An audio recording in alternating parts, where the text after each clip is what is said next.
मातृछाया नाव धारण केलेलं ते टुमदार असं दुमजली छान घर होते.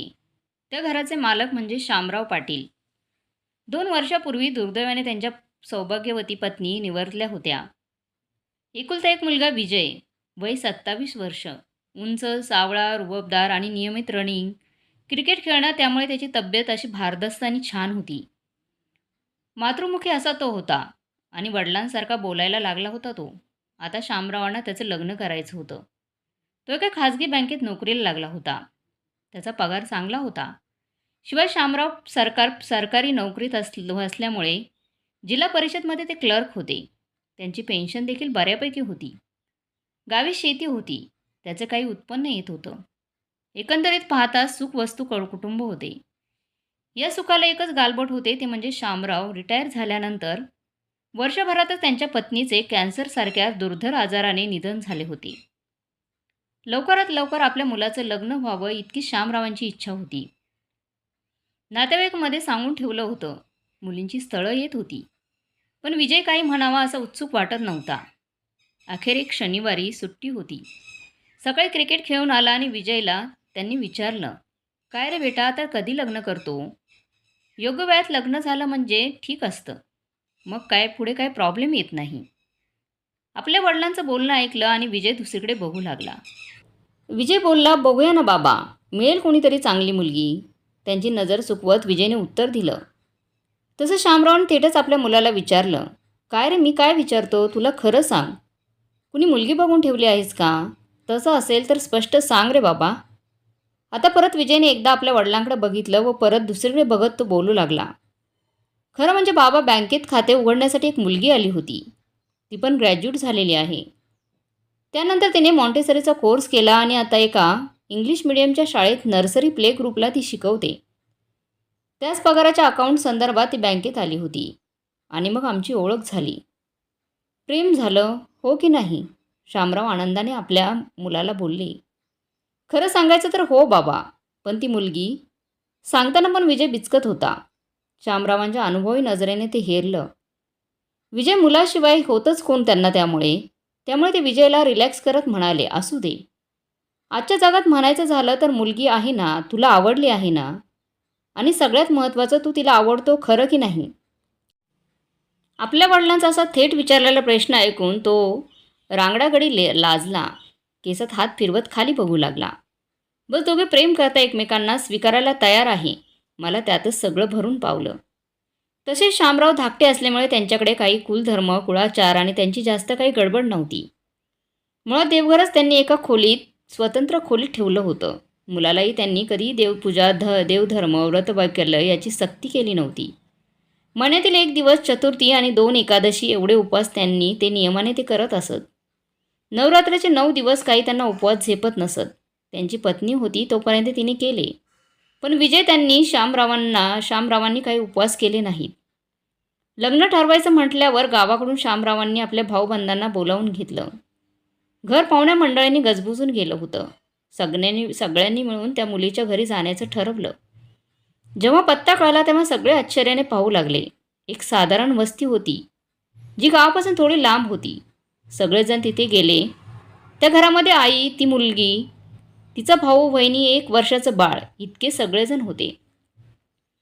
आई, वहिनी आणि तिचा भाऊ हे तिघेही जिल्हा परिषदेमध्ये रोजंदारीवर कामाला जात होते. मुलगी मात्र छान होती, सुंदर होती, गृहकृत्य दक्ष होती. तिने केलेला चहा देखील उत्कृष्ट होता. आणि जेव्हा सगळे जेवायला बसले तेव्हा पहिली वाढी झाली आहे तसा अगदी त्यांच्या पद्धतीचा स्वयंपाक जेवून सगळेच तृप्त झाले. मुलगी पसंत आहे यावर शिक्कामोर्तब झाले आणि 8 ते 10 दिवसातच पहिला मुहूर्त पाहून विजय आणि उषा यांचं लग्न उरकण्यात आले. उषाकडे मात्र गाव जेवणाची पद्धत असल्यामुळे त्यांच्या वस्तीवरच दारात मांडव टाकून मुलीच्या घरात लग्न झालं. शामरावांच्या भाऊबंधांपैकी आणि नातेवाईकांपैकी मुलीला पाहायला आले तितकेच जण त्यानंतर अगदी मोठ्या मुश्किलीने 5 सवाष्णी आणि त्यांचं कुटुंब शामरावांनी आपल्या आजूबाजूच्या बंगल्यांमधून बोलावून नेले. तेही कार्य पार पडतात निघून गेले. साधारण वस्ती असली तरी लोक खूप चांगले होते. त्यांनी भरपूर मदत तर केलीच, पण उषालाही चांगला आहेर केला. तिच्या आईने भावाने देखील तिला चांगले रुखवत मांडून दिले. त्या दुमजली घरात गच्चीच्या खाली जी खोली होती ती दुसऱ्या मजल्या व ती विजयला आणि उषाला राहायला दिलं. शामरावने मात्र उषाला सांगितलं होतं स्पष्ट, हे बघ, आजपासून तू घरातील कर्तीबाई आहेस. तू जे काही निर्णय घेशील आम्हाला ते मान्य असतील. उषा मात्र हे सगळं ऐकून खुश झाली होती. घरात वडिलांचा लवकरच मृत्यू झाल्यामुळे तिला वडिलांचं प्रेम काही फारसं मिळालं नव्हतं. दादा देखील तिच्यापेक्षा वयाने बराच मोठा होता.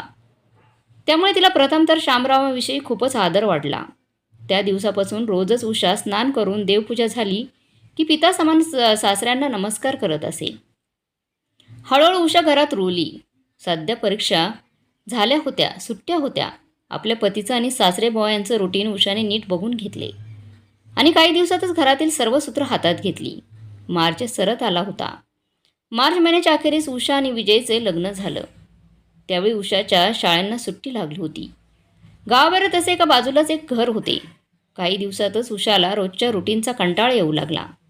कारण इतकं घर कामासाठी तर बायका होत्या. तिला फक्त सकाळी डबा करून देणे आणि संध्याकाळी स्वयंपाक करणं इतकंच काम राहायचं. कारण विजय सकाळी नाश्त्याला डब्याचीच भाजी पोळी खाऊन जायचा. शामराव देखील तसंच करायचे. उषाही मग त्यांच्याबरोबर तेच खायची. क्वचितच दुपारी ती वरण भाताचं कुकर लावायची आणि इतर एखादी भाजी करायची. शामरावाने मात्र स्वतःला अगदी एंगेज करून ठेवलं होतं. ते पहाटे उठत फिरायला जात. आपल्या समवयस्क मित्रांचा त्यांनी एक ग्रुप बनवला होता. शक्यतो ते बाहेरच्या बाहेरच गप्पा मारणे वगैरे आणि फिरायला जाणे, काही प्लॅन करणे असे काम करत असत. परंतु कधीतरी मित्र त्यांच्या घरी येत तेव्हा उषाची थोडी कामे वाढत.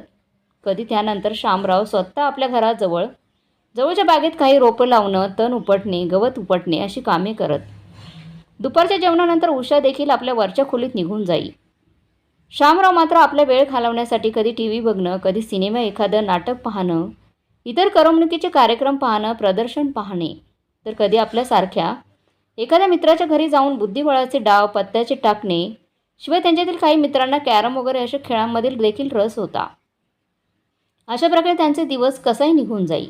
संध्याकाळी नवीन जोडप्याला प्रायव्हसी मिळावी म्हणून ते जवळच्या उद्यानात काही वेळ व्यतीत करत. कधीकधी ते घराबाहेर जातानाच उषाला चहा घेताना सुचून जात की विजय आल्यावर तू आणि तो दोघेजण बाहेर फिरायला जा. वाटलंच एखादा पिक्चर बघून या आणि बाहेर जेवण करून या. पहिल्या महिन्यावर उषाला या गोष्टीचं खूप आकर्षण वाटलं, नाविन्य वाटलं, कुतूहल वाटलं. हळूहळू पुन्हा एकदा तिचा लग्नपूर्वीच्या मैत्रिणीशी परिचय झाला. काही मैत्रिणी तिच्या घरी आल्या देखील. एकदा शामराव आपण मित्राकडे जात आहोत हे सांगण्यासाठी उषाच्या रूमपर्यंत गेले. तसं दार उघड असल्यामुळे मैत्रिणींचा संवाद त्यांच्या कानावर पडला. काही पण म्हणा उषा, घर छान आहे, एक मैत्रीण म्हणत होती. पण गावापासून थोडं लांबच आहे बरं का, एक जण बोलली. दुसरी तिला दुजोरा देत बोलली. नाहीतर काय, उषाला किती हौस होती फ्लॅटमधल्या घराची आणि हा असला बंगला तिच्या नशिबाला आला. तिची मैत्रीण थोडी शहाणी होती वाटतं. ती बोलली, अगं असं काय बोलतात, हा बंगला काही कमी आहे का, आणि त्या फ्लॅटमध्ये काय ठेवलं आहे, असे 4 फ्लॅट या एका बंगल्यात येतील. त्याचवेळी तिची अजून एक मैत्रीण बोलली, मी काय म्हणते उषा, तसे हा बंगला असा थोडा एकाकीच वाटतो. मग तो असं का करत नाही, आपल्या रूपश्रीबरोबर काही कॉन्ट्रॅक्ट का करत नाही, तिच्या घरचे कन्स्ट्रक्शन बिझनेसमध्ये आहे. शामरावांना त्यांचं बोलणं ऐकणं असह्य झालं होतं. पण त्याच्या मनाला विश्वास होता की उषा काही इतक्या हलक्या मनाची नाही, हलक्या कानाची नाही की या मैत्रिणींचं ऐकून काही पण आपल्या डोक्यात भरून घेईन. त्यांनी या गोष्टीकडे दुर्लक्ष केलं आणि ते आपल्या कामाला निघून गेले. फक्त जाण्यापूर्वी त्यांनी उषाला एक मेसेज केला. उषा मात्र मैत्रिणींना आपल्या डोक्यात घालून दिलेला विचार काही विसरू शकली नव्हती. हो, हे खरे होते की उषा अगदीच लहान असल्यापासून साधारण वस्तीवर राहिली होती. तिने कधी मोठमोठी घरं पाहिलीच नव्हती. तिला अशी इच्छा होती की आपलं घर म्हणजे एक छानसा फ्लॅट असावा आणि तो चांगला टेरेस फ्लॅट असावा, अशी तिला फार इच्छा होती. अखेर तिने आपला विचार रात्री झोपताना विजयला बोलून दाखवला. विजय, मी काय म्हणते ऐक ना. बोल, काय म्हणतेस, तुझं तर ऐकतो मी, विजय तिला जवळ घेत बोलला. तसं तिने त्याच्या छातीवर हलकीच मारून दूर सरकली आणि बोलली, नाही, तो असंच गोड बोलतो आणि तुझ्याच मनासारखं नेहमी करतो. बरं बाई साहेब, आता तुमच्या मनासारखं करतो, सांगा काय हुकूम आहे. मग मात्र उषा उत्साहाने अगदी उठून बसली आणि तिने आपल्या मांडीवर उशी घेतली व ती विजयला म्हणाली, मी काय म्हणते विजय, ऐक ना, तुला तसंही तू बँकेत जायला फारसा वेळ लागत नाही का, कधी 4 व्हीलर न्यावी लागते तुला. मग त्याला काय झालं? मी नेहमीच तसं करतो. आज करत नाही, 4 वर्ष झाली. तुला माहीत नाही की काय? टीव्हीचं चॅनल बदलत विजयने उत्तर दिलं.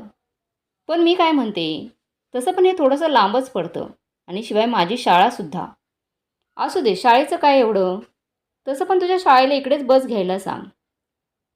तसंही तू बसने जात होतीस की. विजयला अजूनही उषाला काय म्हणायचं आहे ते कळतच नव्हतं. अखेर तिला एक कल्पना सुचली. समोर तुमच्या घराचे करा स्वप्न साकार, साथ देईल परिपूर्ती बिल्डर्स ही जाहिरात लागली आणि ती चटकन बोलली. त्यांच्या नवीन स्कीम चालू आहेत. आश्चर्याने विजय आता आपल्या पत्नीकडे बघू लागला आणि तिला म्हणाला, म्हणजे तुला काय म्हणायचं आहे? आता आपलं लग्न झालं की बाबांना आपण सोडून एकट्याने राहायचं? नाही रे, तू तर लगेच टोकाची भूमिका गाठतोस बाबा. मी काय म्हणते ऐक ना. असं म्हणून उषाने विजयला आपली योजना समजावून सांगितली.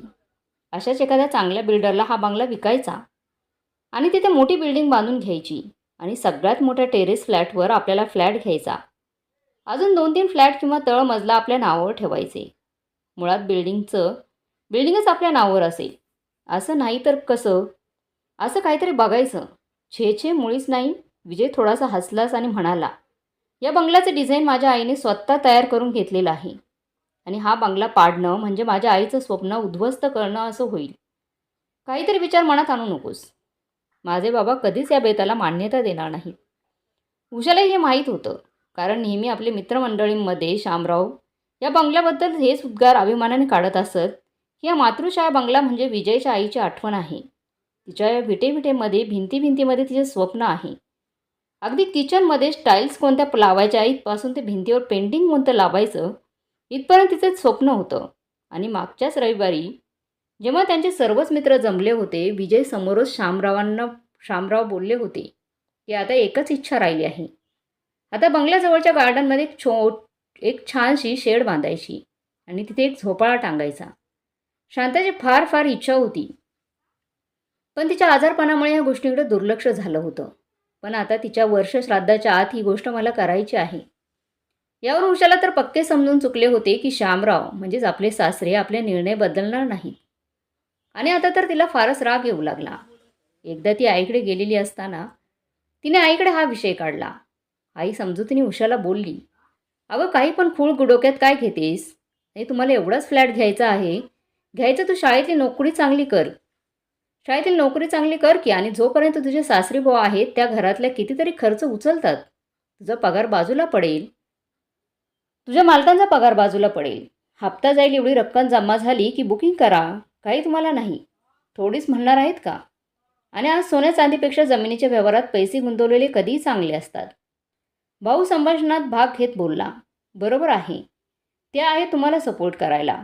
मी काय म्हणतो, उषा तर आहेत तोपर्यंत तुम्हीच या गोष्टीचा विचार करा. वहिनीने देखील याला दुजोरा दिला. तसं उषा फारच चिडली. आपल्या बाहेरचे लोक तरी आपल्याला सपोर्ट करतील आणि आपल्या सासरेबुवांना समजून सांगून एखाद्या बिल्डरची भेट घेण्यास सांगतील असं उषाला वाटलं होतं. पण असं काहीच झालं नाही. त्यामुळे ती फारच चिडली आणि आता शामरावांना हे घर बदलण्यास किंवा विकण्यास कुणी कन्व्हिन्स करावं याचा विचार करू लागली ती. काय झालं उषा, उशीर होत आहे का? विजय विचारत होता. हो, होईल उशीर. थांब 5 मिनिट जरा, मला कंटाळा आला आहे. लवकर उठा, तुझा डबा करा, सगळ्यांचा नाश्ता करा. मला वाटलं होतं की सुट्टी मला एन्जॉय करायला मिळेल. आईकडे तर मी किती उशिरा उठायची, पण इथे नाहीच. उठा, चहा करा, नाश्ता करा, डबे करा. विजय किचनमध्ये आला आणि तिला मिठीत घेत बोलला, अगं अशी चिडचिड का करतेस? चिडू नकोस. लागलं तर मी बँकेजवळ पोळी भाजी केंद्र आहे तिथे जेवण करत जाईल. सकाळच्या डब्याची काळजी करू नकोस. उषाने रागाने मान झटकली आणि विजयकडे बघत बोलली, हो तुला नको डबा, नाश्ता पण तुझे वडील आहेत ना. आणि आम्ही काय खात जाऊ? उषाचे असे बोलणं ऐकलं. आता मात्र विजय थोडा बिचकलाच. उषा अशी चिडून आणि ओरडून बोलत आहे हे त्या बघून त्याला थोडे वाईट वाटले. पण तो तिला स्वतःकडे वळून बोलला, थोडे दिवस ना उषा, मग तुला डबा पण करायचा आहे. शाळेत जायचं आहे. वाटल्यास तेव्हा आपण असं करू, तू शाळेच्या कॅन्टीनमध्ये खात जा आणि मी बँकेजवळच्या पोळी भाजी केंद्रात खात जाईल. राहिला प्रश्न बाबांचा, तर तू त्यांच्यापुरत्या 4 पोळ्या आणि भाजी करून ठेवत जा की. नाहीतर असं करू आपण, विजयने जे मुद्दे मांडत होता ते अगदी योग्य होते. पण उषाच्या मनातला राग काही ते तर्कशुद्ध विचार तिच्या पचनी पडू देत नव्हता. ती लगेच त्याला बाजूला ढकलत म्हणाली, "हो, तू सगळं कर. पण असं काही म्हणू नकोस की उषा आपण इथे छान मोठी बिल्डिंग बांधू आणि तोपर्यंत तुझी बँक, माझी शाळा याच्याजवळ असा एखादा फ्लॅट भाड्याने घेऊ." उषाच्या मैत्रिणींनी जे तिच्या मनात भरवलं होतं ते आता शब्दरूपी घेऊन बाहेर पडत होतं. विजय मात्र आता स्वतः देखील थोडासा चिडला आणि उषाला बोलला, "उषा, तू हे असले जे काही विचार करत आहे ना, त्याला बिलकुल लॉजिक नाही आहे. मी चौकशी केली नाही असं वाटतं का तुला? ज्यावेळेस तो हा विचार मांडला होता, मी महिनाभर याच्या मागे होतो. ₹10,000 महिन्याला 1 BHK भाडं आहे. तुला जमणार आहे का? एकच बेडरूम, हॉल आणि किचनमध्ये ॲडजस्टशिवाय मग बाबांची बँकेतून लांब राहील. ते ऑनलाईन व्यवहार फारसे करत नाहीत. मग वेळेवर जर ते म्हटले की नाही, या महिन्यात तुम्ही अमुक-तमुक बिल भरा किंवा हे बाबा असं म्हणणारच नाहीत. पण समजा काही इमर्जन्सी आली, तो तिला समजवण्याचा प्रयत्न करत होता. उषा देखील थोडंसं समजली, पण काही वेळा पुन्हा तिच्या मैत्रिणी आल्या किंवा उषाला कुठे जावे लागली हा विचार तिच्या मनात अगदी उचल खायचा. मध्यंतरी श्यामरावांनी माझ्यासाठी 4 व्हीलर बुक केली होती आणि तिच्या वाढदिवसाला ती मिळाली देखील. आता लग्नाला 6 महिने पूर्ण होत आले होते. शाळा देखील नियमित सुरू झाली होती. बस घरापर्यंत यायची. शाळा सुरू होण्याच्या दिवशी श्यामराव समजुतीने उषाला बोलले होते, "हे बघ बेटा, तू जास्त धावपळ करू नकोस. तू तुमच्या शाळेत जेवण मिळतं की नाही, मुलांना तू तिथेच जेवत जा." आणि विजय तसं काय आहे? तसं विजय चटकन बोलला, "माझं काही नाही बाबा, आमच्या बँकेपाशी पोळी भाजी केंद्र आहे. 10 रुपयात 4 पोळ्या आणि भरपूर भाजी मिळते. अजून थोडे पैसे दिले तर वरण भात, सॅलड अशा गोष्टी पण मिळतात. चांगली गोष्ट आहे. मग दोघा जणांनी उद्या सकाळचं तुमचं बाहेर पाहिलं तरी चालेल. मी माझं काहीतरी ॲडजस्ट करेल. माझ्या पत्नीने मला स्वयंपाक शिकून ठेवला आहे बरं. नाहीतर असं करूया, मी एखादी स्वयंपाकबाई बघतो. सकाळ संध्याकाळचा स्वयंपाक करेल ती." उषा मात्र थोडंसं चिडून उठतच बोलली, "पण सरळ असं करा की हे घर विकून आपण आमच्या शाळेपाशी किंवा यांच्या बँकेच्या शेजारी कुठेतरी छान घर घेऊया ना." शामराव थोडेसे चमकलेच. आपली सून थेट असा विचार करेल किंवा थेट असे तोंडावर म्हणेल असे बहुतेक त्यांना वाटले नव्हते.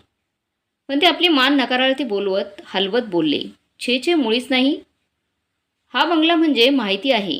तुमच्या पत्नीची आठवण आहे." उषा चिडूनच बाहेर पडली. खरं तर तिच्या बसची वेळ झाली होती. पण शामराव आणि विजय दोघे आश्चर्याने एकदा उषाकडे आणि एकदा एकमेकांकडे त्यांनी बघितलं. विजय चटकन आपल्या वडिलांजवळ येऊन बोलला, "बाबा, तुम्ही काळजी करू नका. काय आहे, तिची थोडी चिडचिड होत आहे. अजिबात काळजी करू नका. असं काही होणार नाही." आता घरात एवढ्या 4 व्हीलर होत्या, 2 व्हीलर होत्या म्हणून उषाची बाहेर मैत्रिणींमध्ये वट होती. परत लग्नाला वर्ष पूर्ण झालं असतं आणि अजूनही नातवंडाची चाहूल लागली नाही असे अडून नातेवाईक चौकशी करत होते. दवाखान्यात दाखवण्यासाठी म्हणून मोठे काका काकू आले होते. त्यांच्याबरोबर विजयची एक आत्या देखील आली होती. ती म्हणाली, "काय मग सुनबाई, पेढे की बर्फी कधी देणार?" आत्याबाईंनी विचारलं. आता धूर्तपणे उषाने उत्तर दिले, "आमची पुष्कळ इच्छा आहे हो, पण काय होतं, हा बंगला पडतो एका बाजूला आणि इथे डॉक्टरांची वगैरे व्यवस्थित सोय नाही." मग उषा थेटच असा बोलल्यामुळे सगळे ज्येष्ठ व्यक्ती एकमेकांकडे बघू लागले. उषाने सांगितलेले कारण अगदी योग्य वाटले. असंच वाटत होतं. विजयचा मोठा काका देखील सहज सुचवल्यासारखं करत म्हणाला, "बघा ना, बरोबर आहे रे. अरे सुनबाई म्हणते ती. हॉस्पिटल सोड, बाकीच्या गोष्टीसुद्धा इथे फारशा जवळ नाहीत. बस स्टेशनपासून लांब आहे. रिक्षालाही भरपूर पैसे पडतात." काकू मात्र मोठ्या ताठ्याने बोलली, "अहो भाऊजी, सगळ्यांकडेच काही तुमच्यासारखी 4 व्हीलर नसतात." शामराव मात्र चपपला.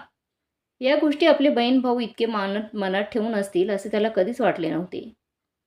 उषामुळे या विषयाला आणखी खतपाणी मिळाले इतकंच. विजय देखील आता बोलू लागला की खरंच लांब पडतं, थकल्यासारखं होतं. उषाच्या देखील वागणुकीत बदल झाला आहे असं वाटत होतं. घरात कोणी इतर स्त्री महिला नव्हती.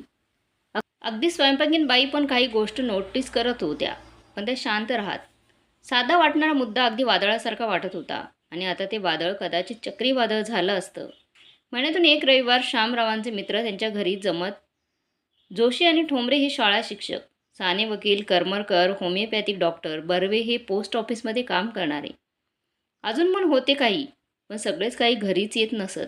याही रविवारी श्यामरावांचे मित्र सगळे जमा झाले होते. विजय आणि उषा पहाटेच कार काढून कुठेतरी निघून गेले होते. आपल्या वडिलांना विचारणं देखील विजयने सुद्धा योग्य समजले नव्हते, असे त्यांना वाटले.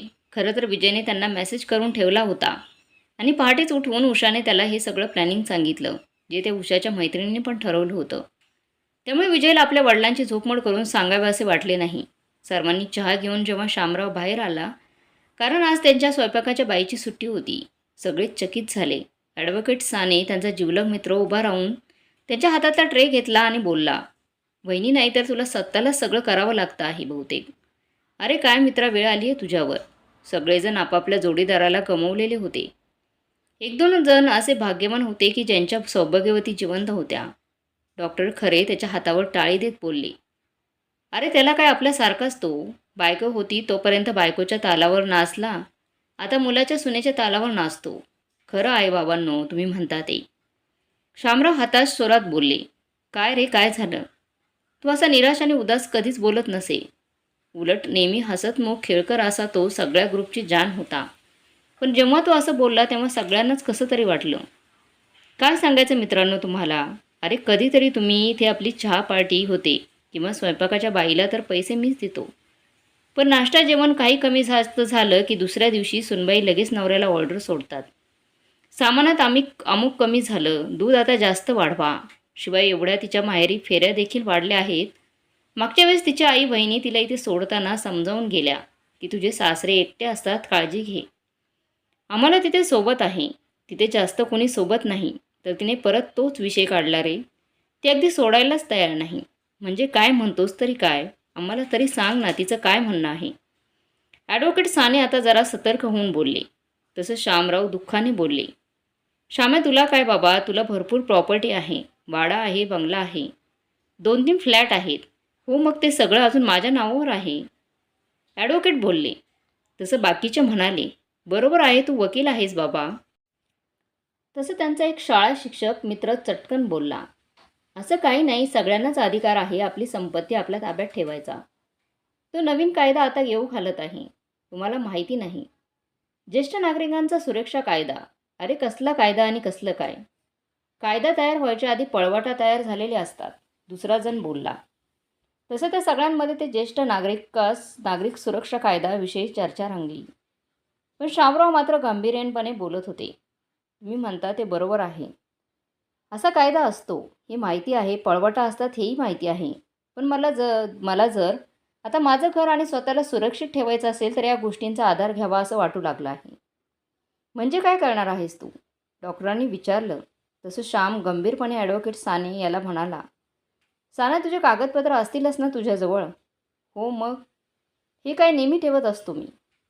"मी म्हणतो तसं मजकूर तयार कर." श्याम सांगितल्याप्रमाणे ॲडव्होकेट साने यांनी केलं आणि आश्चर्याने सगळेजण बोलले, "अरे पण श्यामा, असं काय करतोस? मुलगा आणि सून तुझे."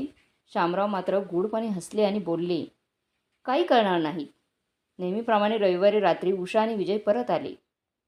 विजयने आपल्या वडिलांना अगदी मनापासून क्षमा मागितली आणि बोलला, "बाबा, मला माफ करा, आमचं पहाटे लवकर जाण्याचं ठरलं म्हणून मी तुम्हाला सांगू शकलो नाही." "ठीक आहे, माझं याबद्दल काही म्हणणं नाही. उद्या तुम्हाला काम आहे, झोपा." आपण असं वागून बेजबाबदारपणा दाखवून पण आपले वडील यावर काहीच रिॲक्ट झाले नाहीत, याचे विजयला जितकं आश्चर्य वाटलं तितकंच उषाला देखील वाटलं. पण तिने तसं दाखवलं नाही. खोलीत गेल्यावर ती तसं विजयला म्हटली देखील. तसं विजय बोलला, "काय माहिती बाबांच्या मनात काय आहे ते." पण त्यांच्या मनात काय होतं ते दुसऱ्या दिवशी संध्याकाळी विजय आणि उषाला बरोबर समजलं. आता विजय 2 व्हीलर घेऊन लवकर येतो असे. मग तो आणि उषा 4 व्हीलर घेऊन संध्याकाळी कुठेतरी आउटिंगला जात असे. नेहमीप्रमाणे मंगळवारी संध्याकाळी ते जेव्हा परत आले तेव्हा स्वयंपाकाच्या मावशी घरात उभे आहेत असे त्यांना दिसले व टिपावर कसली तरी फाईल होती हे देखील त्यांनी पाहिलं. कपाळावर आठी आणून उषा बोलली, "काय मावशी, का थांबला आहे? तुमचं काही देणं राहिलं आहे का?" मावशी मात्र शांतपणे उषाताईंना बोलल्या, "हे बघा उषाताई, माझं काही देणं घेणं राहिलं नाही. उलट माझा पगार प्लस 6 महिन्यांचा आगाऊ पगार मला मिळालेला आहे.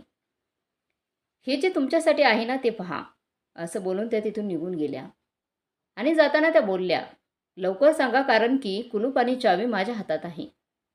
घाबरून विजय आणि उषाने एकमेकांकडे बघितलं व भीतच उषाने ती फाईल उचलली. फाईल वाचायला सुरुवात केली तसं तिच्या चेहऱ्याचा रंग उडाला आणि तिने ती फाईल विजयच्या हातात दिली. सगळ्यात आधी श्यामरावांच्या नावाने एक लेटर होते. त्यामध्ये बंगल्याची कागदपत्रे पूर्णपणे श्यामरावांच्या एकट्याच्या नावावर आहेत असे समजत होते. पुढे नवीन तयार झालेला कायदा विषयीची सत्यप्रत जोडलेली होती, ज्यावर हायकोर्टाचा जजचा आणि पोलीस कमिशनरचा शिक्का होता. धडधडते हृदयाने विजयने पुढचं पान पलटलं तर त्याच्या अपेक्षेप्रमाणेच होते. विजयप्रमाणे श्यामरावांच्या हस्ताक्षरातील पत्र होतं ते, आणि त्यात लिहिलं होतं, मुला विजय, तुझ्या आणि तुझ्या पत्नीची खूप इच्छा होती की हा बंगला विकावा आणि इथे बिल्डिंग बांधावी, पण हे काही शक्य नाही. आता तू पाहिलेल्या सर्व कागदपत्रांवर घर माझ्या नावावर केलं आहे. तर मी आता तुम्हाला असं सांगतो की 2 नंबरच्या असलेल्या कागदपत्रांनुसार कायद्याप्रमाणे मी जर तुमच्याविरुद्ध तक्रार करावी असं वाटत नसेल तर प्लीज आता तुमचं जे काही अत्यावश्यक सामान आहे ते घेऊन घराबाहेर पडा. म्हणजे बाहेरच्या काकू उभे आहेत, त्यांना कुलूप लावून चावी माझ्याकडे द्यायला सोपं राहील. काळजी करू नका, मी काही भारत सोडून जात नाही किंवा कुठे पळून जात नाही. मी जवळच इथे एका संस्थेत राहत आहे. त्या संस्थेची एक शाखा तिथे उघडायची आहे. त्या दृष्टीने बंगल्याचे थोडेफार काम करावे लागेल, बाकी काही नाही. फक्त एक ऑफिस तयार करायचे आहे आणि एक आधार आश्रम इथे उघडायचा आहे. 5 माणसे राहू शकतील असं संस्थेचे रजिस्टर वगैरे झाले आहे. हे पाहून विजयने फाईल जोरात टिपवायावर आपटली आणि उषाला बोलला, झालं आता तुझ्या मनासारखं, चल आता तुझ्या घरी राहू. असे बोलून विजयने रागारागाने सर्व सामान भरले आणि एका ॲटो रिक्षामध्ये बसून ते दोघे उषाच्या माहेरी आले. प्रथम तर आईला आणि भावाला आनंद झाला आणि ते बोलले, अरे वा उषा, फार दिवसांनी तू इथे आलीस, बरं झालं, छान. ये आता शनिवार रविवार इथेच राहा बरं, मग जा तुझ्या घरी. आई उत्साहाने बोलली.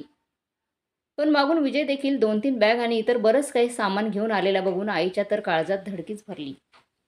वहिनी देखील जराशी रागारागाने पाहू लागली, पण आईच्या अनुभवी नजरेने हेरलं आणि ती आपल्या सुनेला बोलली, सुनबाई जरा हॉलमध्ये एक कोपरा रिकामा करून ठेवा.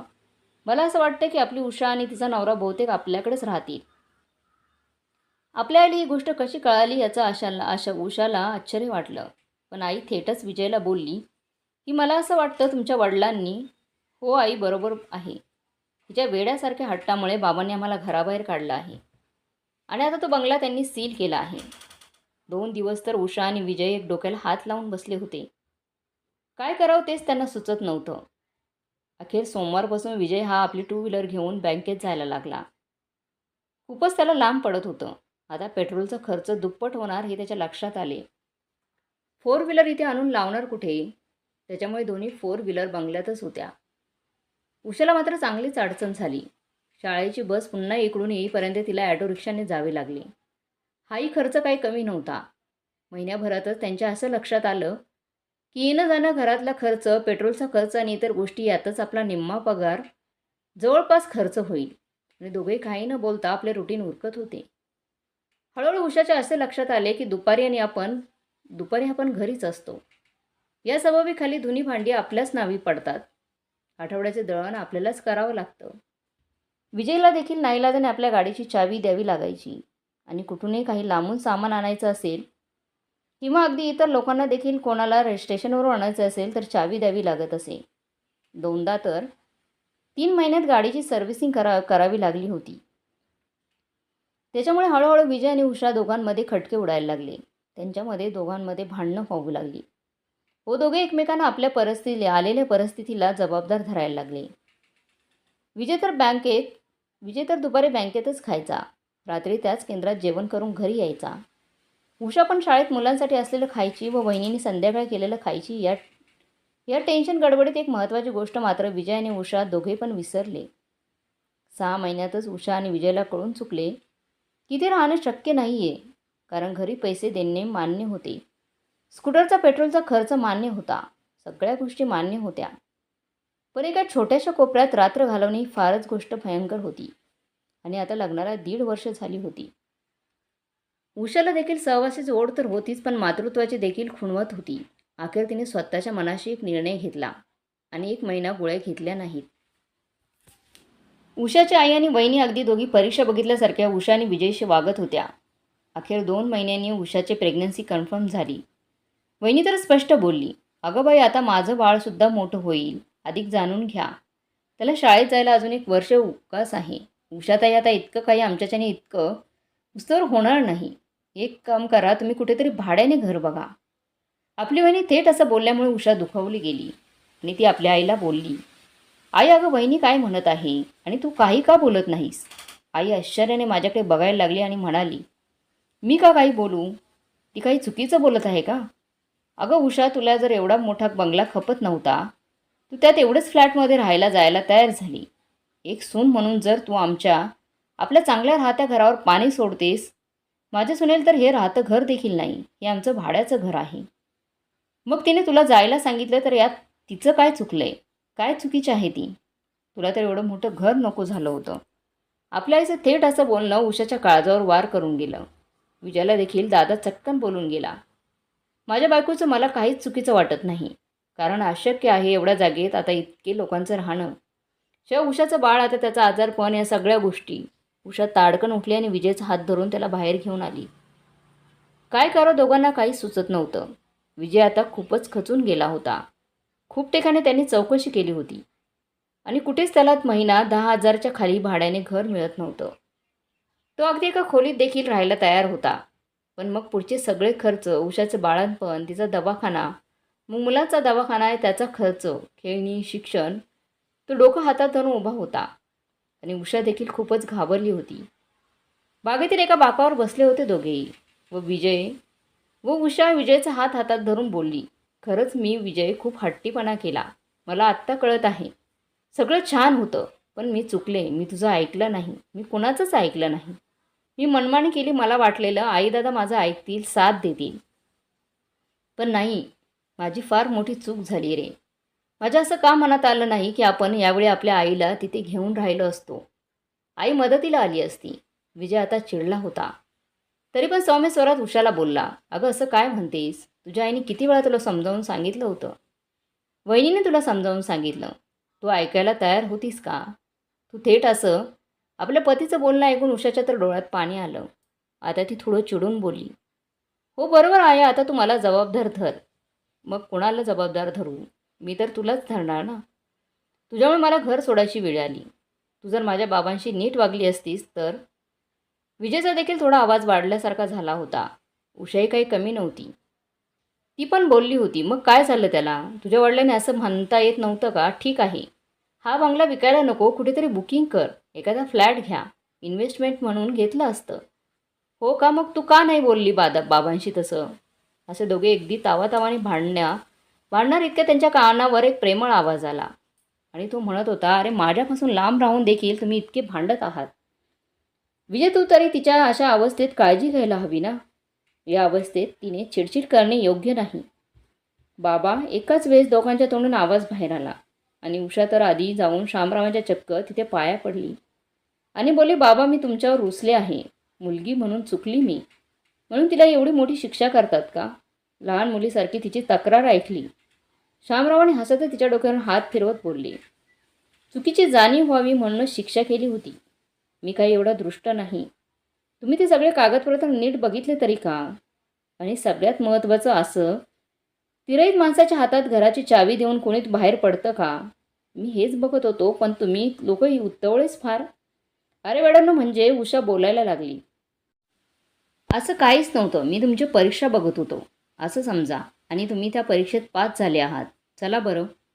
असे बोलून शामराव, विजय, उषा आणि शामराव उषाच्या घरी आले आणि नंतर 4 व्हीलरमधून जाताना आता आई देखील उषासोबत होती. तर मित्रांनो, तुम्हाला शामरावांनी आपल्या मुलाला आणि सुनेला शिकवलेला धडा कसा वाटला कमेंट बॉक्समध्ये नक्की कळवा. घेतलेली परीक्षा कशी वाटली कमेंट बॉक्समध्ये नक्की कळवा. आणि आजची कथा आवडली असेल तर लाईक, शेअर, सबस्क्राईब नक्की करा. धन्यवाद.